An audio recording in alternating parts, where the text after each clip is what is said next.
Hello guys, চলে আসলাম টাঙ্গাইল শহর দেখার জন্য। দেখতে পাচ্ছেন আমাদের টাঙ্গাইল শহর কত সুন্দর। অনেকেই ভাবে আমাদের টাঙ্গাইল শহর ছোট্ট। না ভাই, ছোট্ট না। দেখেন, যারা টাঙ্গাইল শহর মানে পুরাটা দেখেন নাই, তারা অনুভব করতে পারবেন না যে টাঙ্গাইল শহর আমাদের কত সুন্দর একটি শহর। হ্যাঁ, দেখেন কত সুন্দর একটা বিল্ডিং।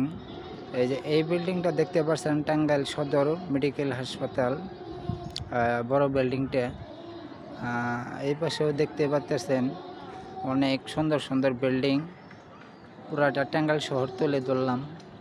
আসলে আমার পুরোটা আঁটবে না, যতটা আমার ক্যামেরায় আসে আর কি। দেখতে পাচ্ছেন টাঙ্গাইল পশ্চিম আগরপাড়া। এখানে ফুটবল খেলার অনুষ্ঠান দেখতে পারতেছেন। এখানে ফুটবল খেলার অনুষ্ঠান কিছুক্ষণ পরেই শুরু হবে। পশ্চিম আগরপাড়া, আমাদের প্রাণের টাঙ্গাইল শহর। দেখেন সবাই।